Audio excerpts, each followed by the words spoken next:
Stephan Neff interviews me. We take a bit of a look at what we're doing in New Zealand to help protect and inform our young people, our children and adolescents. We discuss what the police are doing in that space.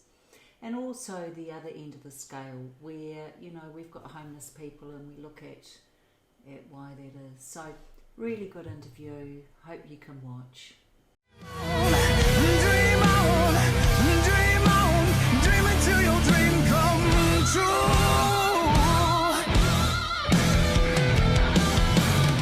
Hi guys, welcome back to My Steps to Sobriety, my show on YouTube and as a podcast with me, your host, Stephan Neff. Another fantastic day for an interview. And it is actually a beautiful day because I get to meet again one of my guests who has been with me for better part of 18 months? 18 months ago, I had the honor of interviewing Gloria Masters. And if you guys can't remember, go back and listen to the original interview because we two have been exploring a very dark topic in the most honest way. We were breaking taboos, talking about it and ripping down the curtains from Mr. and Mrs. Right out there with the beautiful gardens and New Zealand being such a beautiful place of honest people who look after each other. Nothing ever goes wrong. Bullshit. We were diving very, very deep in Gloria Masters' life and her previous book in which she described all her horrible life, her horrible youth in a innocent honesty that really made me still shiver now when I think back of some of the paragraphs in there. But Gloria Masters is a power to reckon with, and she is back because she has written another book, Flight Path to Healing. And that is a book that is so much needed out there because it's all quite nice to encourage people. You need to speak out, or not you need to, but you will be, there's hope when you speak out. Yeah, great. And now what? So it's the me too, now what kind of a thing. And what are the steps?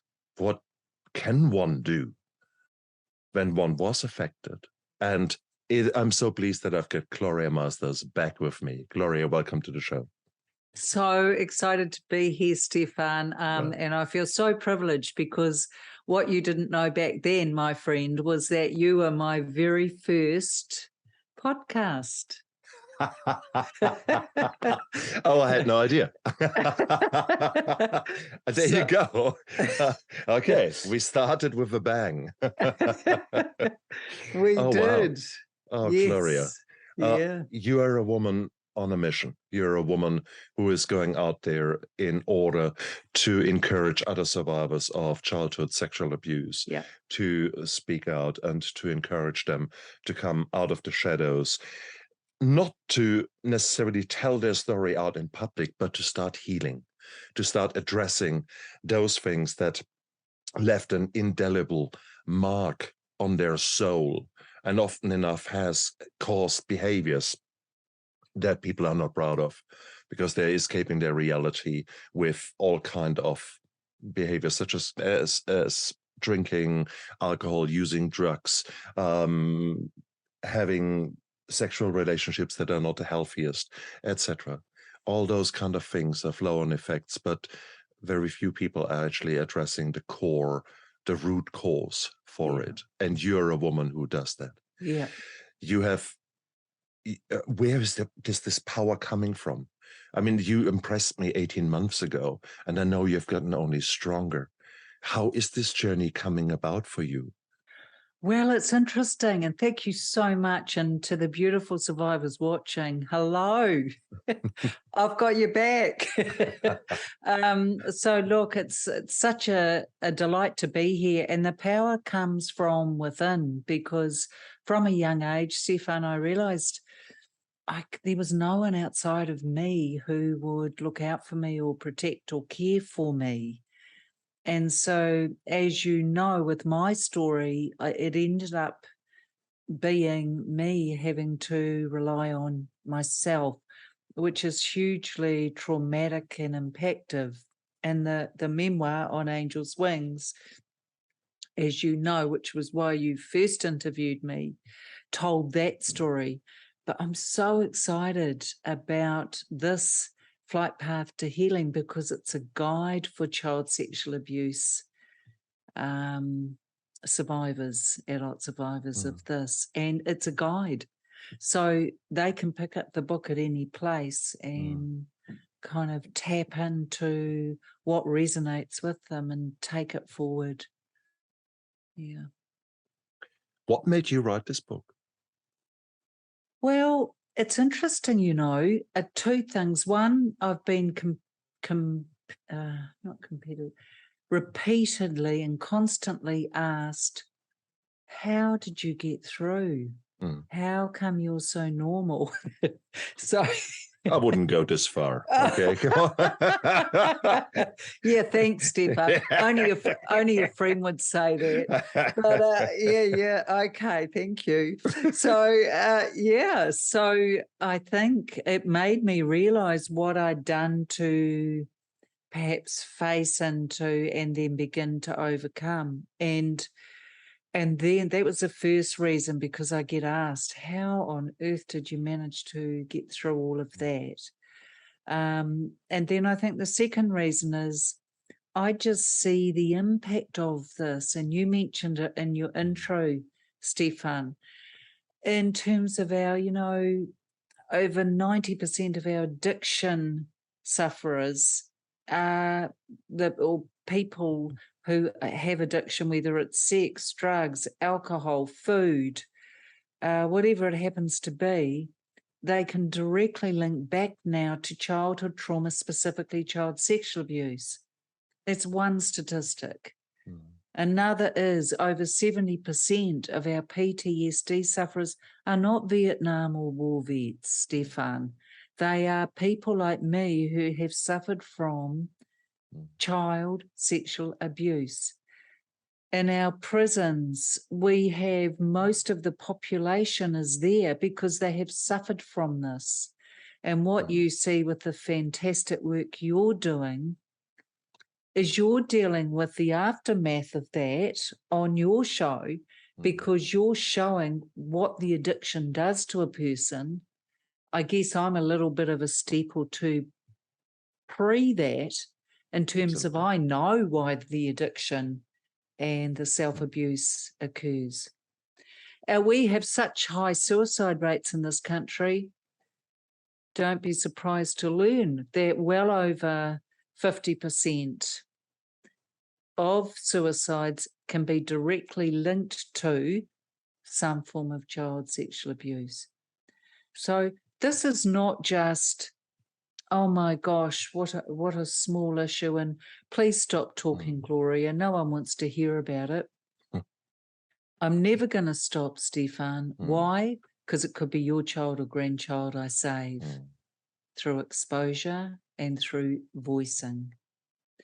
So this guide is not to pressure anyone into you should speak out. It's actually to gently lead them from where they are to where they wish to be. And, you know, there's up to 1 million ways we can express and tell our story. And for the survivors watching, one of them could be talking, another could be art, another could be martial arts, another could be deep sea diving. The thing is, we can express in motion. It doesn't have to be verbal, as long as we're releasing it out of our heads. So. And that is already one example where you're taking action. And with action, you are releasing some of the demons. You're actually releasing some of the pressure, some of the tension that is in you. Yes. Because we shouldn't forget that. We must not forget that alcohol or sex or bulimia, all these kind of behaviors that are displayed by some people, they release attention and they release a pressure. And it is the most beautiful thing when that anxiety goes. And it is very understandable, the kind of effect that finally things are better. And you don't think about the consequences of your actions. You only think about the release of pain, the masking, the temporary masking of your pain. And that is where our negative behaviors are so powerful. They make sense in the moment, just in the long run. 100%, 100%. And Stephan, the beauty in what you're saying is this. I applaud anyone who has done anything to try and understand or get to grips with this trauma or their childhood trauma. It may not have been child sexual abuse, but the point is, if you've gravitated to some sort of addictive behaviour, the reality is you haven't been able to live with what's inside you. Exactly. And I think that is the beautiful thing about addiction. It can be a marker, and that's how I look at it in my own life. Yeah. If I'm suddenly thinking of alcohol, I know exactly that there is something new wrong with me, that I did not pay attention to myself, that my needs were not fulfilled, and that my body jumps back into the old groove of immediate satisfaction through a chemical means. And it is beautiful. So maybe we should see addictive behavior and embrace it as a marker that there is work to be done, and as something to maybe encourage people to say, okay, just as much as your heart rate increases when the adrenaline comes and the anxiety comes, so does the addictive behavior increases when trauma needs to be addressed. So maybe we can reframe the way we are thinking about trauma, because we all have it. And that's the weird thing. We all have that trauma. Yet when you're in your own head, you think you're all alone. And that was what struck me so in your book there. For you, it was you, just you. There was no one else there. Is that, I mean, you speak nowadays to so many other survivors. Do they feel the same, that they are the only ones? No one could ever understand how they feel because it can only ever happen to them? 100%, because you've got to realise that this all happened when we were children. So it began in secrecy. Silence was ensured through either threatening the child that, in my case, threatening that my mother or siblings would be killed if I spoke. Or it may be, for some of your beautiful survivors out there, Stephan, they were told, oh, I only do this because I love you. So whatever it is, silence is ensured. But you know what takes the gold? It's the shame. The shame keeps us quiet for the rest of our lives. And I'll share something with you, my friend. It took me till the beginning of this year before I could post on LinkedIn because of the shame. Interesting. Well, because people don't want to know. That's the other thing about child sexual abuse survivors and that whole topic. No one wants to talk about this because it's so uncomfortable. But what they don't realise is it gives a free pass to the pedophiles and the abusers to continue, and it means people who are struggling to cope with the impact of this have nowhere to go because it's so shameful. And we've got to change the narrative. And that's why people like me are out there going, child sexual abuse, we need to talk about it. And other people are saying, please shut up and go away. Exactly. But I'm not going to. And I think that is important, especially now. We are in the second year of COVID. We have basically isolated the victims with their abusers. Yes. And basically made the situation worse for many, many families where emotional and physical abuse and sexual abuse are daily occurrences. Yes. Yeah. And it's so tricky. And we know that the abuse statistics have gone up, and we see certainly different um, different or increased patterns of violence, domestic violence, coming through the emergency departments. What can we do about it? I mean, you have written your book. Who is your target audience? For whom have you written this book? Okay, good. Thank you. Good question. This is for the up to 1 in 3 survivors New Zealand Police report that are impacted. 1 in 3, Stephan, adults in this country. Think about that. Male and female have experienced some form of child sexual abuse. Now, I'm going to take a leap here and say this is global because it's huge everywhere, because it's not spoken about or dealt with. So the up to 1 in 3 are survivors like me who may have had years of extreme abuse. It might be someone who's had one experience. It doesn't matter. We're not comparing. It's simply that one experience can be enough to change the trajectory of your whole life. And we need to stand by our survivors. We need to see them. We need to believe them. And, the New Zealand Police have thanked me and said, thank you for the work you're doing, because we need people to feel they've got somewhere to go, and voices need to be heard, or even if they can't yet speak, Stephan, it's around having, I do a survivor interview a week on the channel. It's having one person's story might just ignite a recognition in someone listening and give them that little bit of hope, as you said, so they don't feel so alone. And it's hard, isn't it? Because we've got Women's Refuge, which is great for women who are the victims.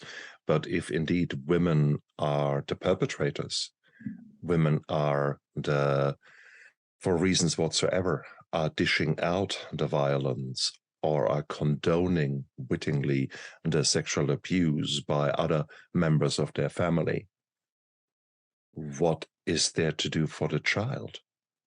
Well, that's it, and that's where the child gets trapped. But you raised a really good point. Thank you. There's a little myth out there that women don't sexually abuse. Wrong. Women sexually abuse. I speak to many men who have experienced child sexual abuse from their mother, auntie, teacher, whoever it happened to be. And in our culture, and this is true across the world, there's a patriarchal society, Stephan, which means that men are seen as the protectors, the strong ones. Big boys don't cry. You're weak if you let it happen. Good on you, mate.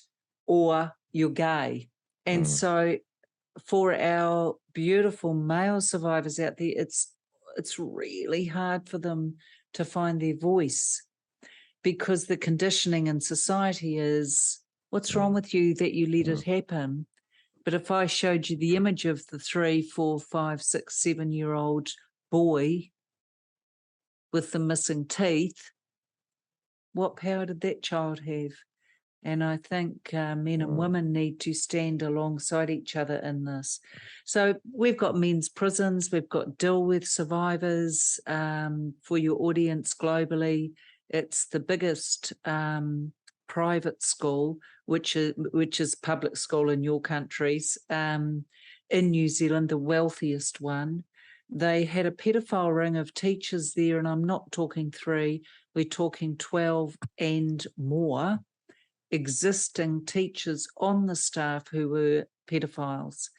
Those boys, I believe there's over 130, have now been able to come forward, but they need help.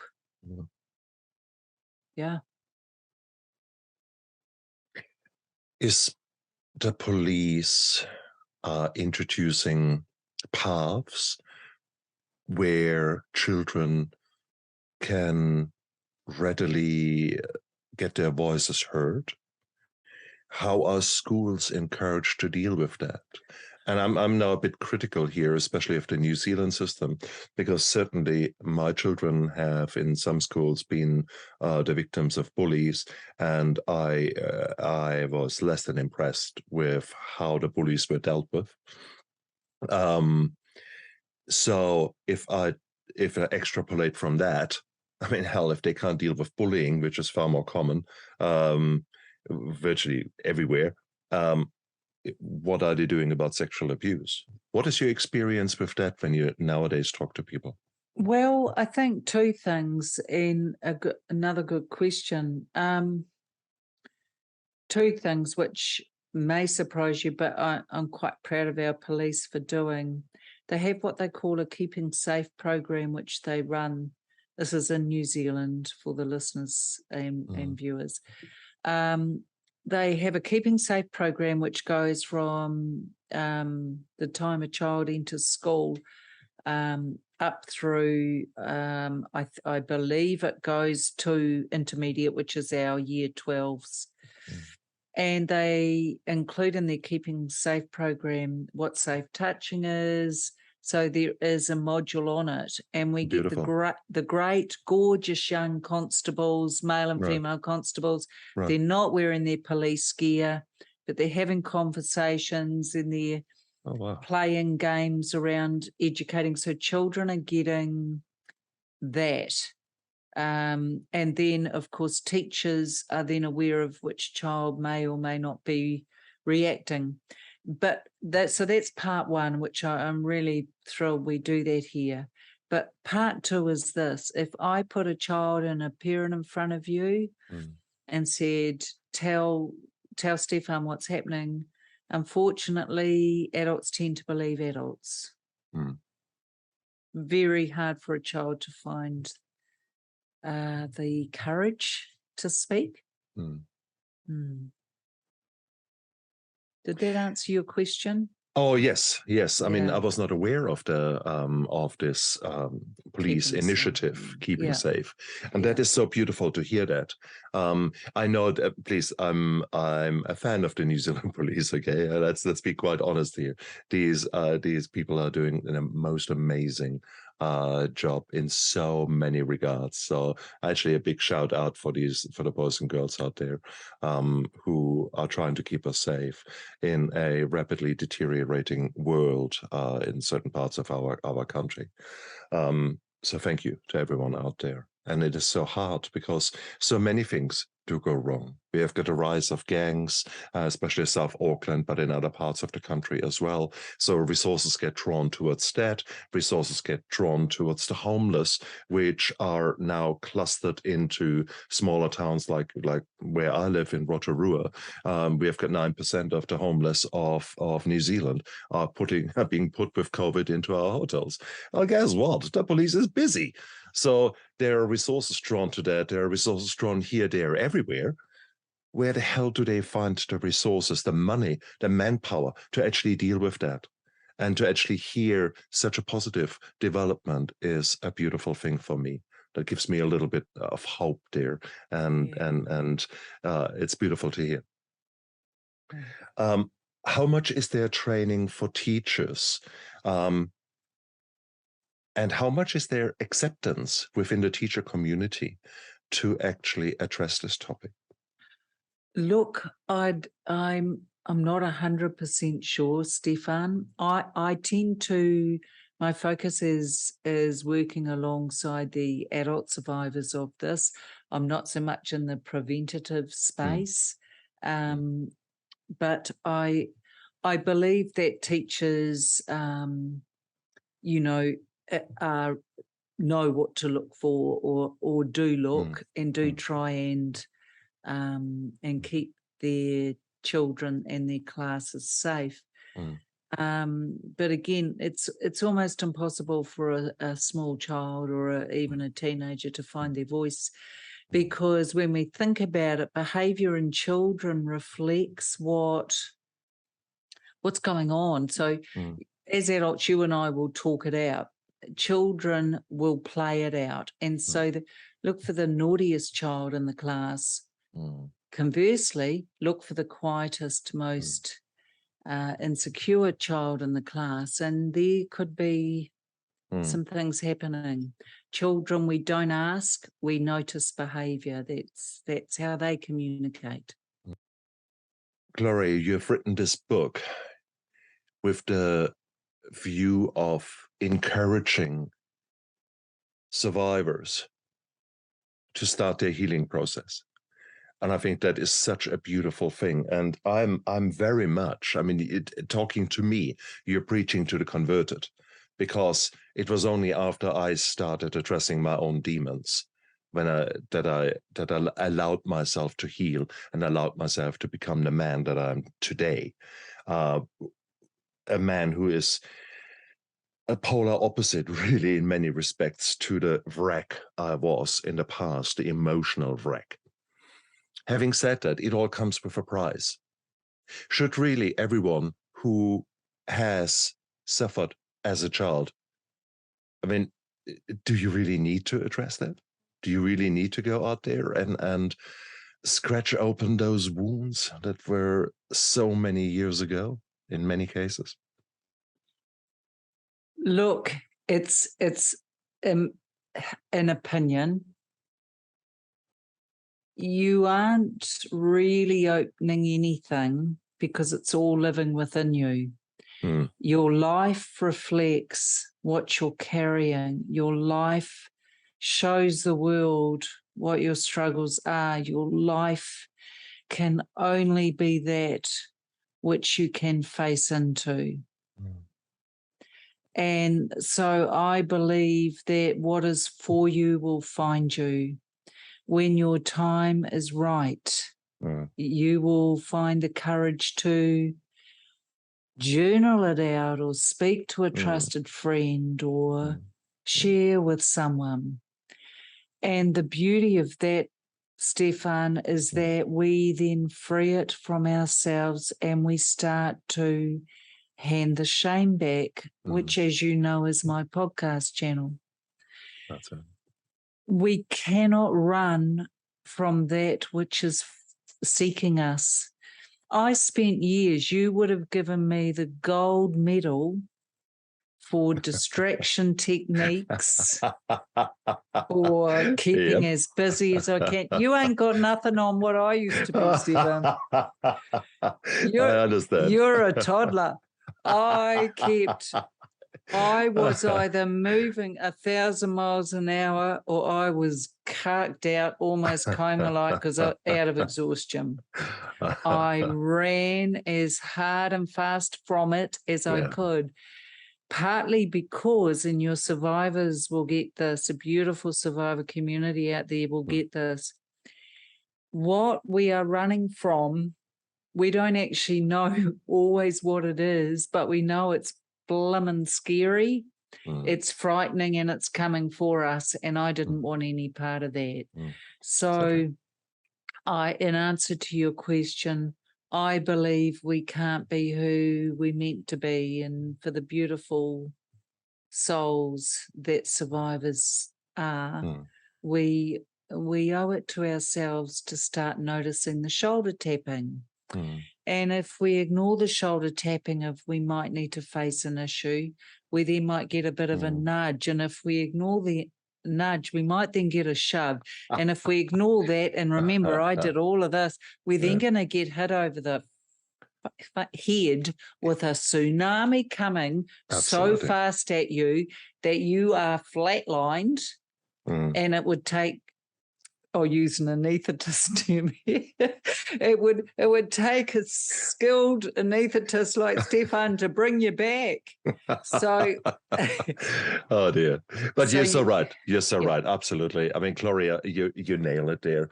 And sorry, my question was of course loaded, and it was of course devil's advocate here, because we know that even if you don't admit to yourself that things have been wrong, your body doesn't care because the issues lie in the tissues. How many people come with somatic problems, the back pain, the headaches, the abdominal pains, etc. Those kind of things where your quality of life goes down the drain. Yeah. You are a wreck, a physical wreck. And surprise, surprise, when you start a healing process and when you actually look at the root cause and deal with those things, suddenly your physical body changes. Your physical body heals in a way that you can't imagine. And that is the scary thing. So those people out there who say, nah, that is so long ago. No, I'm strong. Look how strong I am. Yes, I need a cane to walk around because I'm so much pain, but that's just me. You bullshit. Okay. So there is actually so much to be explored, and we deserve a life where we get back in the driver's seat, where we can take action, where we make informed choices, where we live a life where we can live intentionally. And once we come to that point, now that is where magic happens. Well, and I want to call you up on something, so you're going to love dash hate me, but that's cool. You mentioned homeless people before, and it's by the grace of God, go you or I. Mm. And the reason for that is these are just unresolved either addicts or people who haven't been able to face into their trauma. And I think, just let me finish with this, the question, not just for our beautiful children, but the question for all the adults we see that are struggling is, what's happened to you? What's happened in your life? I love it when you hold a mirror in front of my face, and you're quite right. You're quite right. It is by the grace of God that I'm sitting here and not lying somewhere under a bridge. Yep. Some friends of mine have been in that situation, and with hindsight, there were times in my life where it could have gone in a different way. Yep. And I think that is absolutely fine. So thank you very much for pulling my socks up there. Yeah. But when I was making that comment, I made it because it is some of the behaviors that are expressed by such frustrated people and by people with mental health problems, where there's constant call outs, where the police gets called 12 times a day to the same unit in the same hotel with the same domestic issues there. It's those kind of things. I was earlier referring to the drain on police, giving an example how widespread the needs are in the population where police is concerned. That is what I was trying to address. But you're right, to actually ask ourselves why people do express a certain behavior. Why are people in a certain situation? What has led to that? You are quite right. If we were to dig back, then you come to intergenerational trauma. You come to sexual abuse. You come to childhoods that are incredibly painful, frustrating, helpless, hopeless. But there's no permission, Stephan, and social media really has done us no favors because everyone wants to post the perfect dinner, the perfect relationship, the perfect experience. And there's less room then for, actually, I'm struggling. I didn't really want to be here for the rest of today. Yep. Or I'm not coping. I can't afford to eat properly. Or I'd rather go to bed than turn the heater on because the power bill's too much for me. So it doesn't allow people to be real and vulnerable. And what we know about that is, we talked earlier about shame taking the gold. Shame goes hand in hand with vulnerability. And that's why I'm so honoured to share my story, because I'm happy to be vulnerable, because what I notice is people then come forward with their stuff and they feel accepted as opposed to they're going to be judged. So I think there's so much room for these fabulous people out there to be heard and feel supported, because the shame never belonged to us. And so this guide, really, it's just a humble offering. I don't profess to be anything professional or expert at anything. All I'm doing is simply sharing from one survivor to another what worked for me through my recovery and what steps I took. And show us the book. Let's have a little sneak preview. Okay. If you must. If I may. So Flight can you Path see to it there? Healing. It's beautiful. Isn't that gorgeous? Yeah. Can I show you one of my mantras in here?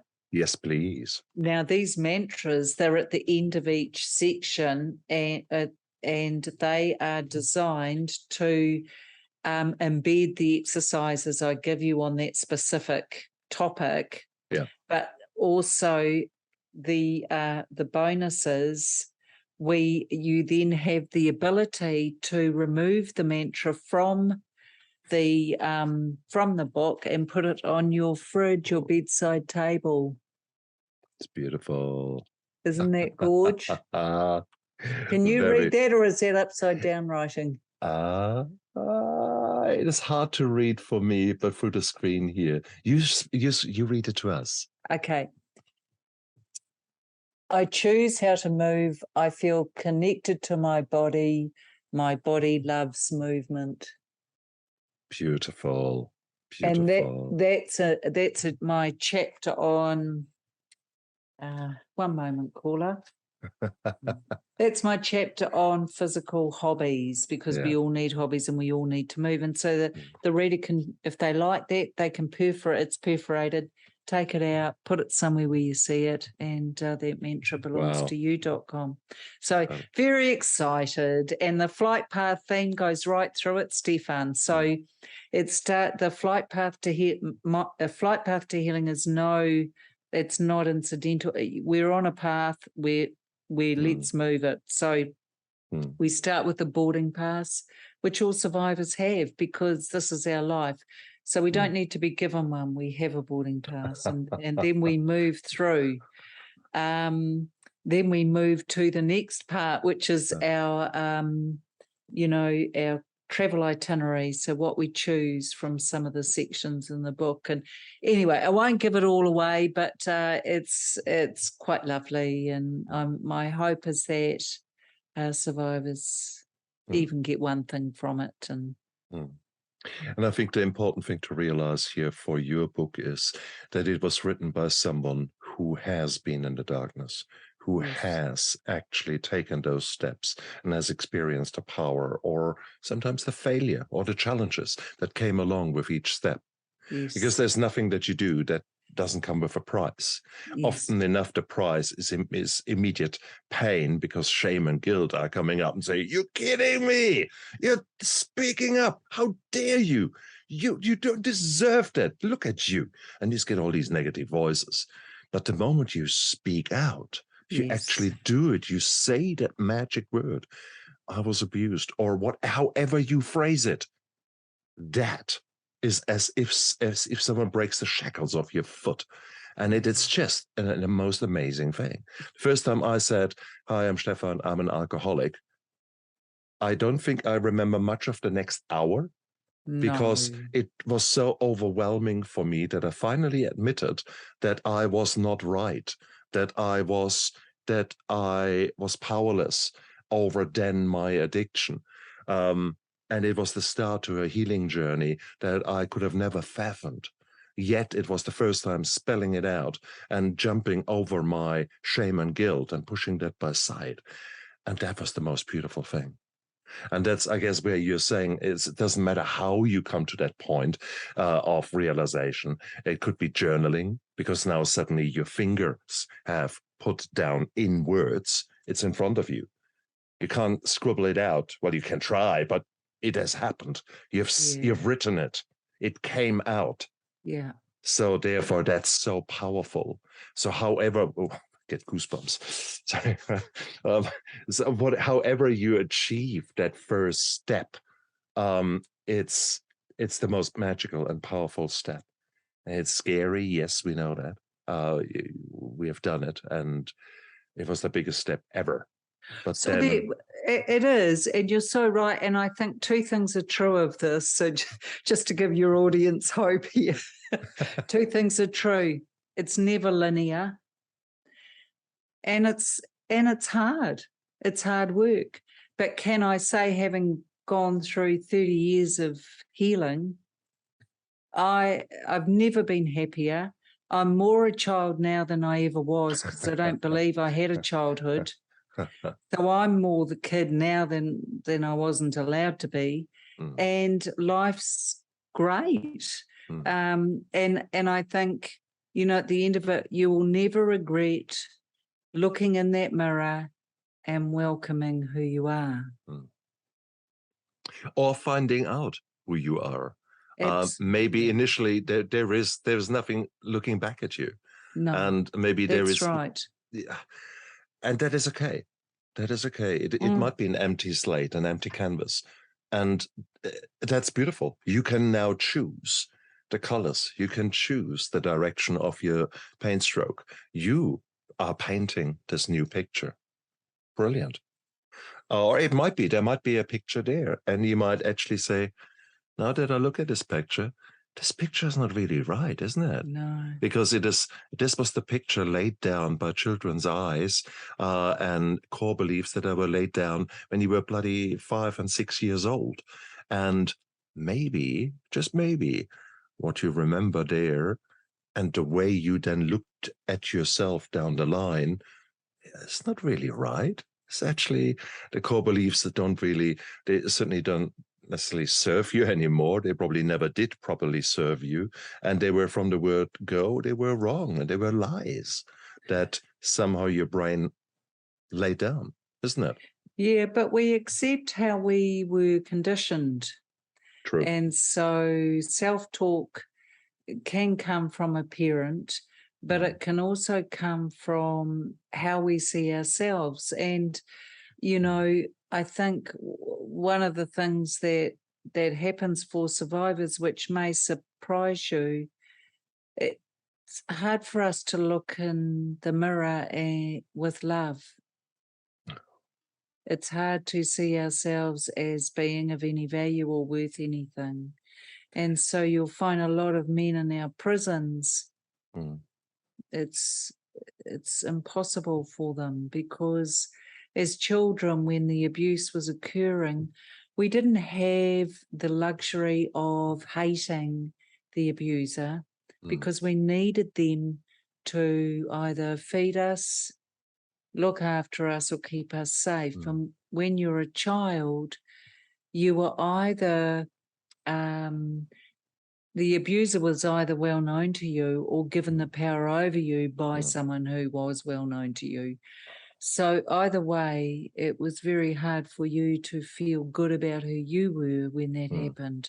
Yeah. Because instinctively, Stephan, children know what's right and what's wrong, and it never felt right. But because we could never speak of it, only option to us was to turn ourselves bad, which is a defense mechanism, and make ourselves wrong. And so for us to look in the mirror and feel love and compassion is pretty difficult. Yeah. And I think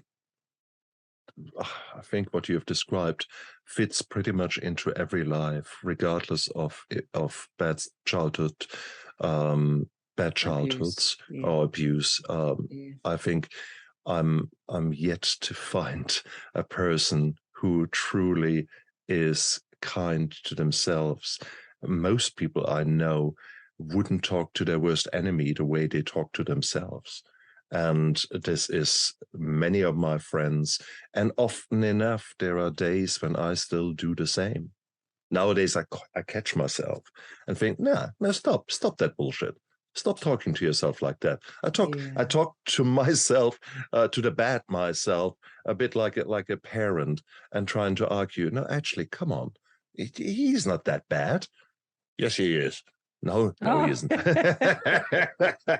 So there's a few of you in there, Stephan. Oh, hell yes, and that's us. That is us, guys.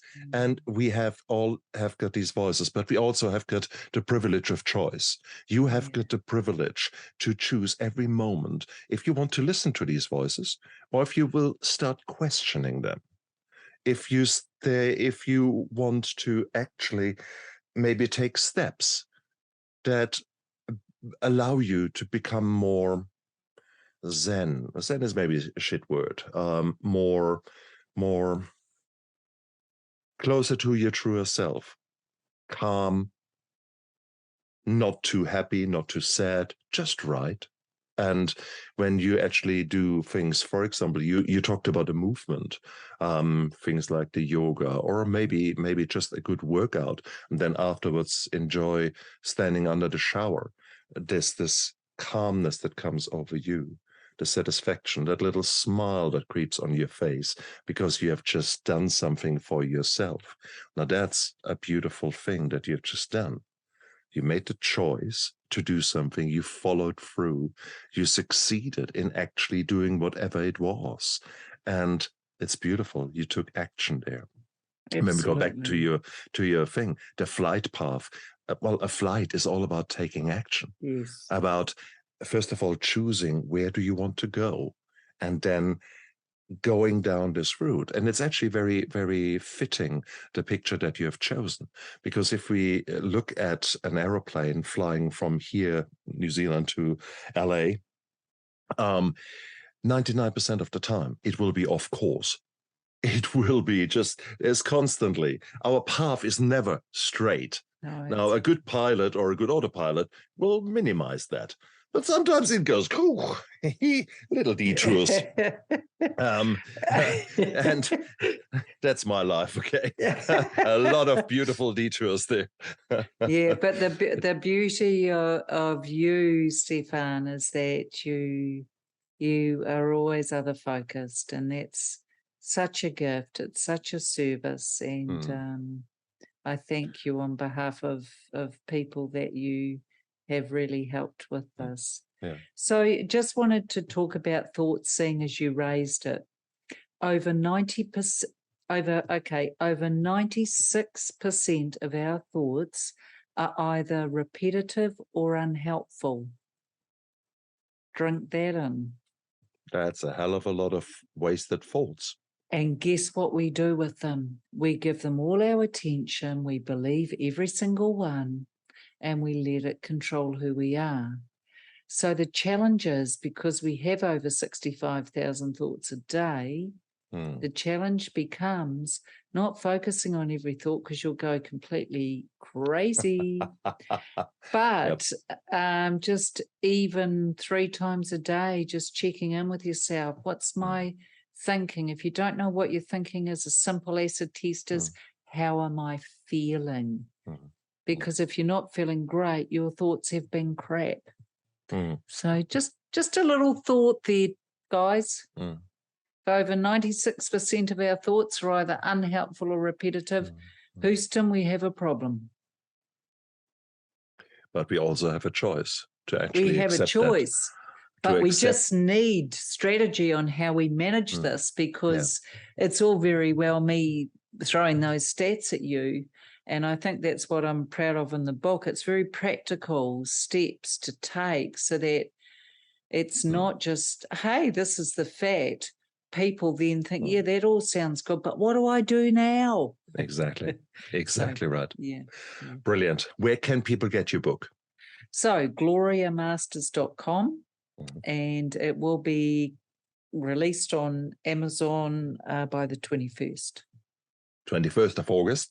Yes. Perfect. Yeah. On a few sleeps, guys, then... Yeah, but it's on gloriamasters.com for those who are on this side of the world. And it's on all versions, Stephan. So it's audio book, it's Kindle, ebook, paperback, hardback. So it's all versions.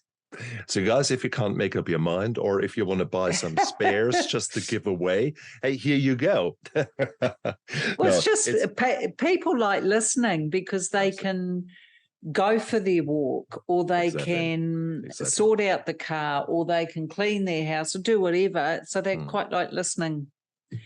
It's beautiful. It's absolutely beautiful. Oh, Gloria, thank you so much for being a guest on my show again. Thank you for your ongoing endeavor to make this world a better place. And she is a very multi-talented woman because she has not only is she an author, an accomplished author now, she is. Well, actually, stick with the offer. I might as well show a bit our new project, yes. Which is the book Depression Lied to Me. And we are bringing 16 wonderful female storytellers together who all describe their story with depression. And Gloria, you're one of them. So in due course, we're going to do a shorter interview to highlight this your journey with the depression and being an author there. So that's fantastic. And you already said that you have got a podcast out there where you focus on childhood sexual abuse and of adult survivors, and where you bring on guests and explore that. So that is out there. What is the name of your show? Say it again. Handing the Shame Back. Indeed. And that's high time that we do that. And but guys, indeed. And if that is all a bit too complicated for you guys, don't you worry. Look down there into the description of the YouTube show and of the podcast, because all the links to her projects and to her podcast, to her books are down there. Guys, go out there. You can make this world a better place. And this is done by taking action. And you've already started, because you have listened to that interview. You have listened to Gloria and you showed an interest and you have educated yourself. You have done an amazing thing.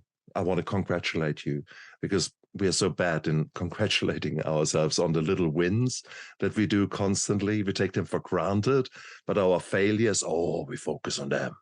No. You just have a win to celebrate because you've learned so much. The 96% of shitty thoughts. Now that really gives me something to think.